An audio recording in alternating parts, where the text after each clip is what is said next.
Hello everybody, I am Dr. Seema Sreen, working as an assistant professor at Devsmaj College of Education, Chandigarh, and I welcome you all in this 2-week e-course, Learning to Teach Online. My topic is ICT in Teaching and Learning. So what is ICT?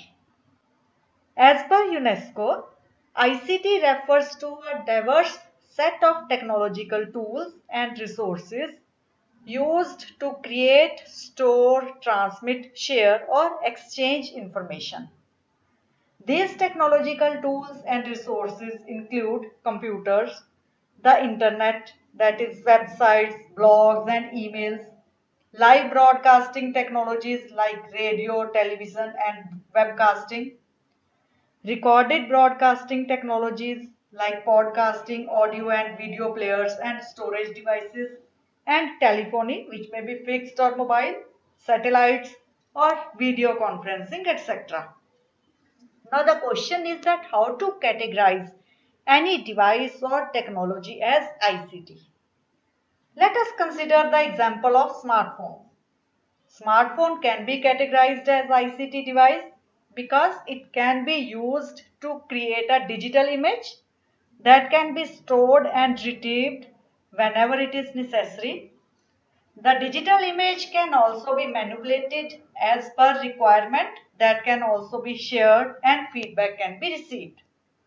Thus, any device or technology that is used to create, store, retrieve, manipulate, transmit, and receive digital information can be categorized as ICT. So, ICT refers to creating, storing, retrieving, manipulating, transmitting, and receiving digital information. Information and communication technology has revolutionized all the spheres, including teaching learning. Keeping in view the advancement in the digital world, teachers need to equip themselves with necessary professional abilities for using ICT for teaching and learning.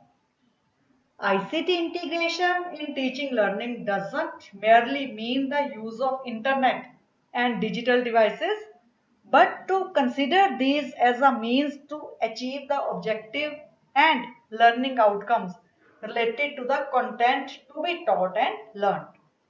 So, teachers must understand how technology, pedagogy, and content are integrated to facilitate learning, leading to the acquisition of knowledge. There are several free and open source softwares that can be used in teaching learning process as well as for the development of e-content. Some of these softwares are subject specific, which can enhance the classroom transaction as well as the learning process related to particular subjects, and some of these are generic. So let us learn something about these softwares like GeoGebra. GeoGebra is the subject specific software to learn mathematics. GeoGebra is a very powerful and dynamic free online mathematics software for all levels of education that brings together geometry, algebra, calculus, and many more in one easy to use interface. Calcium. Calcium is specific to learn chemistry. Calcium is a program that shows you periodic table of elements, and you can use Calcium to search information about elements or to learn facts about the periodic table. Avogadro is again a subject specific software for chemistry. Avogadro is a molecule editor and visualizer designed for cross-platform use in computational chemistry, molecular modeling, and many related areas. K-Hangman is a software for learning languages. It is an educational computer game designed for young children. Bhuvan is also subject specific for geography. It's an Indian web-based utility which allows users to explore a set of map-based content prepared by Indian Space Research Organization, that is ISRO, and the content is offered in 4 regional languages. So these 5 are the subject-specific softwares. Audacity is a generic software. It is a free open source, easy to use multi-track audio editor and recorder for Windows, Linux and many other operating systems.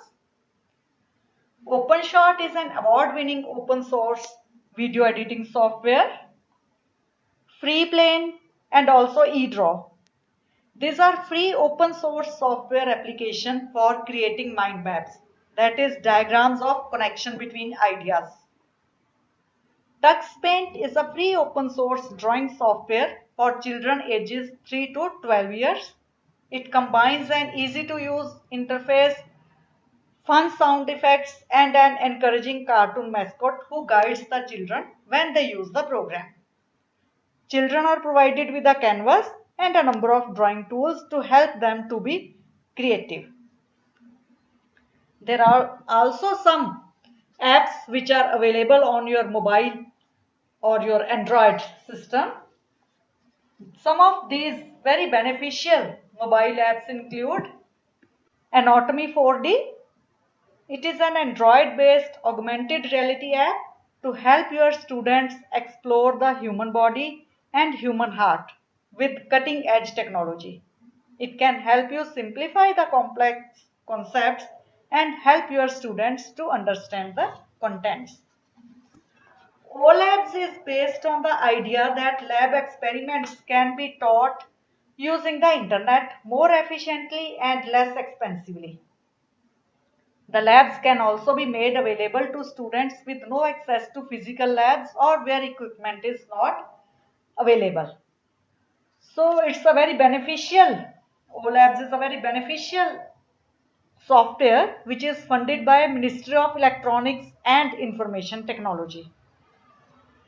Quiver is an augmented reality coloring app to develop creativity and imagination among the students. Skyview is a very interesting app to explore sky from your device screen. The app lets you point your Android's camera at the sky and identify any star, planet or constellation you may see. Art and culture puts the treasures, stories, and knowledge of over 2,000 cultural institutions from 80 countries at your fingertips. Star Tracker is the mobile planetarium in virtual reality designed to explore the universe. Stop Motion Studio is an easiest app which lets you create beautiful animated movies with a simplistic, easy to use interface. Kahoot. Kahoot is also a free student response tool for administering quizzes, facilitating classroom discussions, or collecting survey data. It is a game-based classroom response system played by the whole class in real time. Questions are projected on a shared screen while an unlimited number of players answer the questions with their smartphones, tablet, or computer, creating a social, fun, and game-like environment. So these are some of the softwares and apps which I have discussed. We will learn about some of these softwares during this course and I hope you enjoyed this lesson. Thank you.